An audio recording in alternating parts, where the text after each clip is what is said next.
Hello traders, നമ്മളിന്ന് നോക്കാൻ പോകുന്നത് ഗോൾഡ് മാർക്കറ്റിൻ്റെ കണ്ടീഷൻസ് ഈ ആഴ്ച റിവേഴ്സലാവാനുള്ള പോസിബിലിറ്റി ഉണ്ടോ, അതായത് ഗോൾഡിൽ നല്ലൊരു ഫോൾ വീഴാനുള്ള പോസിബിലിറ്റി ഉണ്ടോ ഇല്ലയോ എന്നാണ്. കാരണം മാർക്കറ്റ് കഴിഞ്ഞ ഒരു 3 വീക്സ് ഒക്കെ ആയിട്ട് മാർക്കറ്റ് പമ്പിങ് നോക്കുകയാണെന്നുണ്ടെങ്കിൽ കംപ്ലീറ്റ്ലി മുകളിലേക്ക് തന്നെയായിരുന്നു, അപ്വാർഡ് മൂവ്മെൻറ്റ് കീപ്പ് ചെയ്ത് തന്നെ പോകുമായിരുന്നു. നമ്മളും അതനുസരിച്ച് ബൈ ട്രേഡ്സ് നല്ല രീതിയിൽ കയറ്റിയിട്ടൊക്കെ ഉണ്ടായിരുന്നു. സോ ഇപ്പോൾ നമ്മൾ കറൻ്റ്ലി നോക്കുന്ന കണ്ടീഷനിലേക്ക് വരികയാണെന്നുണ്ടെങ്കിൽ മാർക്കറ്റ് കണ്ടീഷൻ ഒരു റിജക്ഷൻ അടുത്ത് എത്തിയിട്ടുണ്ട്. ആ ഒരു റിജക്ഷൻ കീപ്പ് ചെയ്തിട്ട് മാർക്കറ്റ് വീഴാനുള്ളൊരു പോസിബിലിറ്റി നമുക്ക് കാണാൻ പറ്റും. നമ്മളൊരു മാർക്കറ്റിൻ്റെ ബേസ് ചെയ്ത് നോക്കുകയാണെന്നുണ്ടെങ്കിൽ നമ്മൾ അനലൈസ് ചെയ്തിരിക്കുന്നത് ഒരു പാരലൽ ചാനൽ ബേസ് ചെയ്തിട്ട് തന്നെയാണ്. കാരണം എന്ന് വെച്ചാൽ മാർക്കറ്റ് ഈ ഒരു ചാനലിനുള്ളിൽ കൂടി തന്നെ മൂവ്മെൻറ്റ് കീപ്പ് ചെയ്തുകൊണ്ടിരിക്കുന്നത്. സോ റിജക്ഷൻ ലെവൽസ് റീച്ച് ചെയ്യാനായിട്ടുണ്ട്. ഒരു നിയർലി ഒരു $50 കൂടി പമ്പ് ചെയ്ത് കഴിഞ്ഞാൽ, അല്ലെങ്കിൽ ഒരു $45 ആ റേഞ്ചിലേക്ക് പമ്പ് ചെയ്ത് കഴിഞ്ഞാൽ മാർക്കറ്റ് റിജക്ഷനാണ് നമുക്കിവിടെ കാണാൻ പറ്റുന്നത്. സോ ഒരു 950 റേഞ്ചിലേക്ക് നമ്മൾ കാൽക്കുലേറ്റ് ചെയ്ത പോലെ തന്നെ ഒരു 950 റേഞ്ചിലേക്ക് മാർക്കറ്റ് റീച്ച് ചെയ്തതിന് ശേഷം നല്ല ഡ്രോപ്പ് വീഴാനുള്ള ചാൻസസ് ഉണ്ട്. അത് എത്രത്തോളം വരുമെന്നാണ് നോക്കണമെന്നുണ്ടെങ്കിൽ നമുക്ക് കാണാൻ പറ്റുന്നത് റീസെൻ്റ്ലി മാർക്കറ്റ് ചെക്ക് ചെയ്ത് കഴിഞ്ഞാൽ മാർക്കറ്റിൽ ഈ ഒരു മൂവ്മെൻറ്റ് കീപ്പ് ചെയ്തപ്പോൾ മാർക്കറ്റ് പ്രോപ്പറായിട്ട് ടെസ്റ്റ് കാര്യങ്ങളൊക്കെ ചെയ്തിട്ടുണ്ട്. കാരണം എന്ന് വെച്ചാൽ ഇവിടെ നല്ല രീതിയിൽ മാർക്കറ്റിൻ്റെ ഒരു ഇക്വിലിബ്രിയം പോയിൻ്റ് ഉണ്ട്. അതായത് ഈ ഒരു പാരലൽ ചാനലിൻ്റെ ഇക്വിലിബ്രിയം പോയിന്റിൽ നല്ല രീതിയിൽ മാർക്കറ്റ് ടെസ്റ്റ് ചെയ്താണ് നമുക്ക് മാർക്കറ്റ് പോയിരിക്കുന്നത് കാണാൻ പറ്റുന്നത്. ഇപ്പോൾ നമ്മൾ 12 അവറിലോട്ട് നമ്മൾ കൺവേർട്ട് ചെയ്ത് നോക്കുകയാണെന്നുണ്ടെങ്കിൽ ഈ ഒരു പോയിന്റിന് നല്ലൊരു ഇമ്പോർട്ടൻസ് കൊടുക്കുന്നത് കാണാൻ പറ്റുള്ളൂ. ഈ ഒരു കണ്ടീഷനിൽ മാർക്കറ്റ് റെസ്പെക്ട് ചെയ്തു, ഡൗണിലേക്ക് വന്നു, റെസ്പെക്ട് ചെയ്തു, ദെൻ അഗെയിൻ റെസ്പെക്ട് ചെയ്ത് റെസിസ്റ്റൻസ് കീപ്പ് ചെയ്തു, കൺസോൾട്ടേറ്റ് ചെയ്തു, ആ റേഞ്ച് ബ്രേക്ക് ചെയ്തു, അഗെയിൻ പമ്പ് ചെയ്തു, ദെൻ വീണ്ടും അത് സപ്പോർട്ട് കീപ്പ് ചെയ്തു, വീണ്ടും മേലേക്ക് പോയി മാർക്കറ്റ് എന്ത് ഡൗൺ മൂവ്മെൻറ്റ് ചെയ്തു. സോ ഈ ഒരു ഇക്വിലിബ്രിയം പോയിന്റ്, അതായത് മാർക്കറ്റിൻ്റെ മിഡ് പോയിന്റ് എന്ന് പറയുന്നത് ഈ ഒരു ഇക്വിലിബ്രിയം പോയിന്റ്, അതായത് ഈ ഒരു പാരലൽ ചാനലിൻ്റെ മിഡ് പോയിന്റിൽ മാർക്കറ്റ് നല്ല രീതിയിൽ റെസ്പെക്ട് ചെയ്യുന്നുണ്ട്. ലാസ്റ്റ് സെഗ്മെൻറ്റ് എടുത്ത് നോക്കുകയാണെന്നുണ്ടെങ്കിലും മാർക്കറ്റ് എന്ത് ചെയ്തു, ആ ഒരു ലെവലിനെ റെസ്പെക്ട് ചെയ്ത് റിജക്ഷൻ കീപ്പ് ചെയ്തിട്ട് വീണ്ടും ബ്രേക്ക് ഔട്ട് ചെയ്യും. കാരണം മാർക്കറ്റ് പമ്പിങ് വോളിയം, അതായത് ബയസ് വോളിയം അല്ലെങ്കിൽ അത്രത്തോളം മാർക്കറ്റ് ഫണ്ടമെൻറ്റൽസ് അത്രത്തോളം ഇൻഫ്ലുവൻസ് ചെയ്തുകൊണ്ട് മാർക്കറ്റ് ബ്രേക്ക് അടിച്ച് പോവുകയും അവിടെ എന്ത് ചെയ്ത് മാർക്കറ്റ് നല്ല സപ്പോർട്ട് എടുത്തിട്ടാണ് പമ്പ് ചെയ്തുകൊണ്ടിരിക്കുന്നത്. സോ ഈ ഒരു റിജക്ഷൻ റീച്ച് ചെയ്യാനായിട്ട് കുറച്ചും കൂടി ഉള്ളൂ. ഒരു 940 അല്ലെങ്കിൽ ഒരു 950 റേഞ്ചിലേക്ക് മാർക്കറ്റ് റീച്ച് ചെയ്തതിന് ശേഷം ഒരു ഡൗൺഫോൾ വീഴാനുള്ളൊരു മാർക്കറ്റ് പോസിബിലിറ്റിയാണ് കാണുന്നത്. സോ അതായത് ഈ ഒരു മാർക്കറ്റ് ഇന്നോ നാളെയോ മാർക്കറ്റ് ആ റേഞ്ചിലേക്ക് റീച്ച് ചെയ്തതിന് ശേഷം ഒബിയസ്ലി ഇന്ന് തന്നെ റീച്ച് ചെയ്യാനുള്ള പോസിബിലിറ്റീസ് ആണ് മാർക്കറ്റിലുള്ളത്. ന്യൂയോർക്ക് സെഷന് ശേഷം മാർക്കറ്റ് ആ റേഞ്ച് ഓഫ് ലെവൽസിൽ റിജക്ഷൻ കീപ്പ് ചെയ്ത് വീഴാനുള്ളൊരു പോസിബിലിറ്റി ഉണ്ട്. പക്ഷേ ഇന്ന് എന്ത് ചെയ്യുക, കമ്പാരിറ്റീവ്ലി മാർക്കറ്റിൽ ന്യൂസ് കാര്യങ്ങൾ വളരെ കുറവാണ്. സോ മേ ബി നാളെയാണ് ടച്ച് ചെയ്യുന്നുണ്ടെങ്കിൽ പോലും മാർക്കറ്റ് എന്ത് ചെയ്യുക, അവിടെ നിന്ന് റിജക്ഷൻ കീപ്പ് ചെയ്യാനുള്ള ചാൻസസ് ഉണ്ട്. ഫണ്ടമെൻ്റൽ സൈഡ്സ് നോക്കുകയാണെന്നുണ്ടെങ്കിൽ അതായത് US ഡോളർ കുറച്ചും കൂടി സ്ട്രെങ്ത് ആർജിച്ചെടുത്തിട്ടുണ്ട്. അതായത് കഴിഞ്ഞ വീക്കിനൊക്കെ അപേക്ഷിച്ച് നോക്കുകയാണെന്നുണ്ടെങ്കിൽ ആ വീക്ക്നെസ് മാർക്കറ്റിൽ നിന്ന് മാറി വരുന്നുണ്ട്. അതേപോലെ മേജറായിട്ടുള്ള പോവലിൻ്റെയും കാര്യങ്ങളുടെയൊക്കെ ന്യൂസസ്, ഫണ്ടമെൻ്റൽ റിയാക്ഷൻസ് ഈ ഒരു വീക്കിൽ നല്ലതോളം നിലനിൽക്കുന്നതുകൊണ്ട് തന്നെ മാർക്കറ്റ് ഡിപ്പ് ചെയ്യാനുള്ളൊരു പോസിബിലിറ്റി നമുക്ക് ഗോൾഡിൽ കാണാൻ പറ്റും. കാരണം US ഡോളർ സ്ട്രോങ് ആവണമെങ്കിൽ ഒബിയസ്ലി മാർക്കറ്റ് എന്തെങ്കിലും ഡ്രോപ്പ് ചെയ്യും. അങ്ങനെയാണെങ്കിൽ ഈ ഒരു ഗോൾഡ് മാർക്കറ്റ് ഒന്ന് ഡിപ്പ് ചെയ്യാനുള്ള ചാൻസസ് നമുക്ക് കാണാൻ പറ്റുന്നുണ്ട്. അങ്ങനെയാണെങ്കിൽ ഡിപ്പ് ചെയ്യുകയാണെന്നുണ്ടെങ്കിൽ ഏതൊരു ലെവൽസ് വരെയാണ് മാർക്കറ്റ് വീഴുന്നതെന്നാണ് നോക്കാൻ പോകുന്നത്.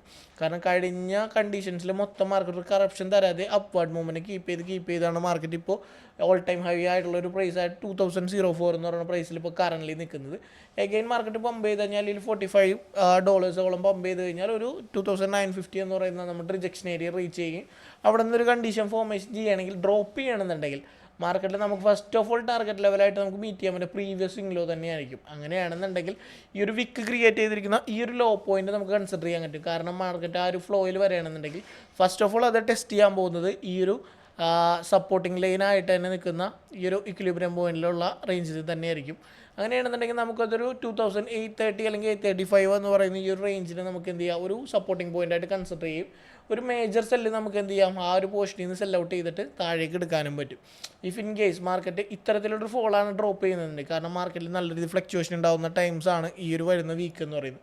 ആ ഒരു ഫണ്ടമെൻ്റൽ റീസൺസിൻ്റെ ബേസ് ചെയ്തിട്ട് മാർക്കറ്റ് നല്ലൊരു രീതിയിൽ ഫ്ലക്ച്വേഷൻസ് ഉണ്ടാക്കി ഡ്രോപ്പ് ചെയ്യുകയാണെന്നുണ്ടെങ്കിൽ നമുക്ക് എന്ത് ചെയ്യുക, ഒരു 50% ഓഫ് ഡ്രോപ്പ് നമുക്കിവിടെ എക്സ്പെക്ട് ചെയ്യാൻ പറ്റും. കാരണം ഈ ഒരു മൂവ്മെൻറ്റത്തിൻ്റെ 50% എന്ന് പറയുമ്പോൾ നമ്മളൊന്ന് ഫിബ് ലെവൽസ് ഒക്കെ വെച്ച് നോക്കുകയാണെന്നുണ്ടെങ്കിൽ നമുക്ക് ഏകദേശം ഈ ഒരു റേഞ്ചിലേക്കൊക്കെ നമുക്ക് എന്ത് ചെയ്യാൻ പറ്റും, ഫൈൻഡ് ഔട്ട് ചെയ്യാൻ പറ്റും. അതായത് 2780 എന്ന് പറയുന്ന 78 എന്ന് പറയുന്ന ഈ ഒരു റേഞ്ച്, അല്ലെങ്കിൽ 2787 എന്ന് പറയുന്ന ഈ ഒരു റേഞ്ചിലേക്കൊക്കെ നമുക്ക് എന്ത് ചെയ്യും, ഡ്രോപ്പ് എക്സ്പെക്ട് ചെയ്യാം.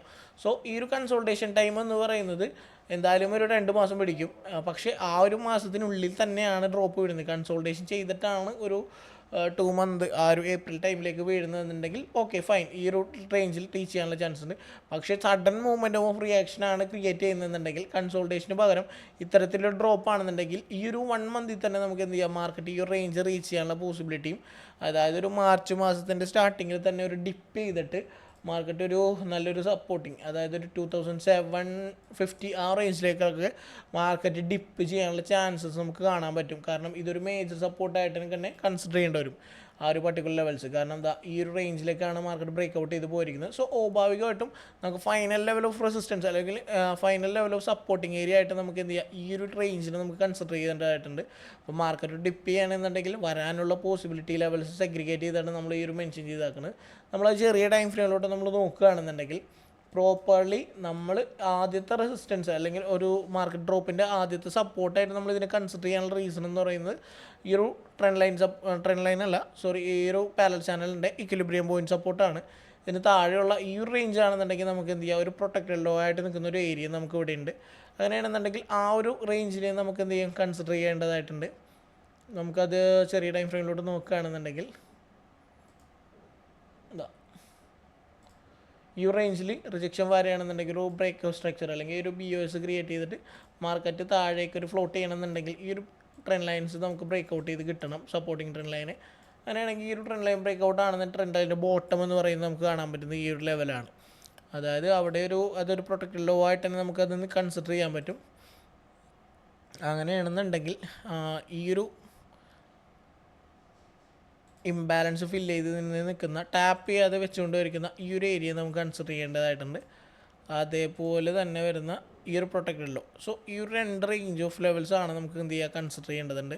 ഈ ഒരു പ്രൊട്ടക്റ്റഡ് ലോ തന്നെ ടാപ്പ് ചെയ്യണമെന്നില്ല, ഇത് നല്ലൊരു സപ്പോർട്ടിങ് റേഞ്ച് ആയതുകൊണ്ട് തന്നെ ഇവിടെ നിന്ന് ടാപ്പ് ചെയ്തിട്ട് കൺസോൾട്ടേഷൻ ചെയ്യാനുള്ള മൂവ്മെൻറ്റും ചാൻസസും നമുക്ക് എന്തുണ്ട്, ഹൈ ആയിട്ടുണ്ട്. സോ ഈ ഒരു റേഞ്ചിൽ ഫസ്റ്റ് ഡ്രോപ്പായിട്ട് നമുക്ക് ഈ ഒരു റേഞ്ച് തന്നെ നമുക്ക് എന്ത് ചെയ്യുക, കൺസിഡർ ചെയ്യുക. ഈ ഒരു മേജർ സപ്പോർട്ടിങ് ഏരിയ തന്നെ ഫസ്റ്റ് ഡ്രോപ്പിംഗ് പോയിൻ്റ് ആയിട്ട് കൺസിഡർ ചെയ്യുക. സോ 2800 2810 16 ആ റേഞ്ചിലേക്ക് മാർക്കറ്റ് ഷുവറായിട്ടും തന്നെ നമുക്ക് വീഴും ഡ്രോപ്പ് ചെയ്യുമ്പോൾ.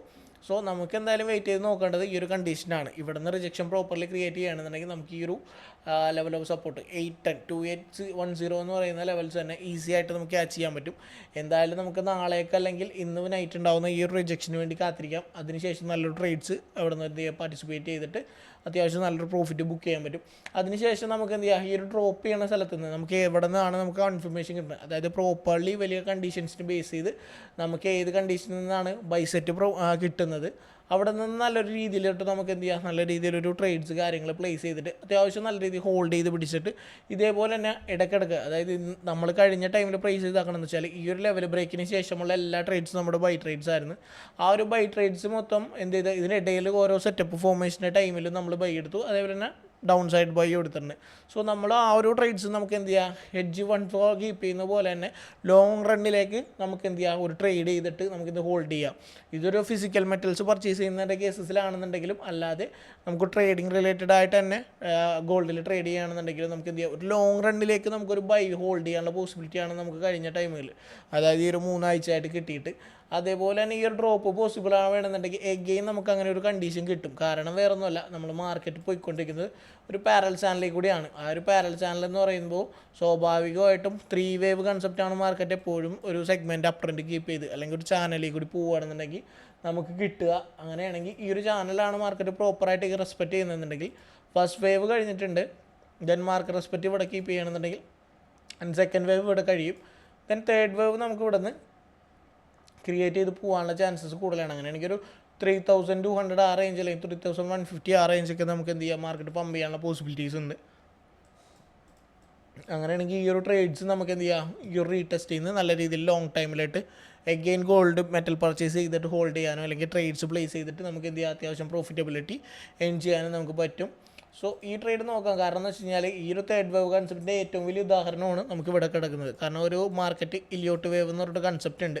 ആ ഒരു കൺസെപ്റ്റ് ബേസ് ചെയ്തിട്ട് 3 വേവ് കൺസെപ്റ്റിന് ശേഷം, അതായത് 3 വേവ്സ് കണ്ടിന്യൂസ്ലി കീപ്പ് ചെയ്തതിന് ശേഷമായിരിക്കും ഒരു ട്രെൻഡ് റിവേഴ്സിൽ കീപ്പ് ചെയ്യുക. ഇവിടെ നിങ്ങൾക്ക് കാണാൻ പറ്റും 3 വേവ് പ്രോപ്പർലി ക്രിയേറ്റ് ചെയ്തതിന് ശേഷമാണ് മാർക്കറ്റ് എന്ത് ചെയ്യുക, ഇവിടെ ഒരു ട്രെൻഡ് റിവേഴ്സിൽ കൊടുത്തത്. എഗെയിൻ മാർക്കറ്റ് ഒരു കൺസോൾട്ടേഷൻ പിടിച്ചു, ദെൻ ബ്രേക്ക് ഔട്ടിന് ശേഷം വീണ്ടും പമ്പ് ചെയ്തു, വലിയൊരു ട്രെൻഡിന് തുടക്കം കുറിച്ചു. മാർക്കറ്റ് ആ ഒരു വലിയ ട്രെൻഡിൻ്റെ കറപ്ഷൻ മൂവ്മെൻറ്റുമാണ് മാർക്കറ്റ് ഇനി എടുക്കേണ്ടതായിട്ടുള്ളത്.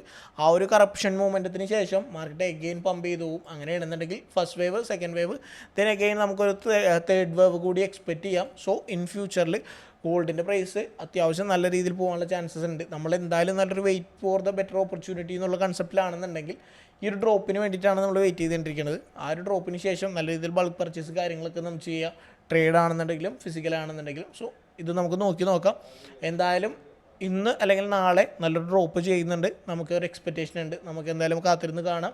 ഇതേപോലെയുള്ള ഇൻഫോർമേറ്റീവ്സ് ആയിട്ടുള്ള വീഡിയോ, മാർക്കറ്റ് അനാലിസിസ് ബേസ്ഡ് ആയിട്ടുള്ള ഫണ്ടമെൻ്റൽ ആൻഡ് ടെക്നിക്കൽ ബേസ്ഡ് ആയിട്ടുള്ള വീഡിയോസ് കാണുന്നതിനായിട്ട് നമ്മുടെ യൂട്യൂബ് ചാനൽ സബ്സ്ക്രൈബ് ചെയ്യുക. അതേപോലെ തന്നെ നമ്മുടെ കമ്മ്യൂണിറ്റിയിൽ ജോയിൻ ചെയ്യുക. ഡെയിലി ഗോൾഡിൻ്റെ കാര്യങ്ങൾ, അപ്ഡേറ്റ്സ് കാര്യങ്ങളുണ്ടാവും. ഇന്ന് തന്നെ നമ്മളൊരു ഷെയറിങ് കാര്യങ്ങളൊക്കെ ചെയ്തിട്ടുണ്ടായി. അത് ബേസ് ചെയ്തിട്ട് നിങ്ങൾക്ക് എന്ത് ചെയ്യുക, സിഗ്നൽസ് ബേസ് ചെയ്തിട്ട് ട്രേഡ്സ് കാര്യങ്ങളൊക്കെ ഇനിഷ്യേറ്റ് ചെയ്യാവുന്നതാണ്. സോ ലിങ്കും കാര്യങ്ങളും താഴെ കൊടുത്തിട്ടുണ്ട്. ഇൻട്രസ്റ്റ് ഉള്ളവർ ജോയിൻ ചെയ്യുക. See U.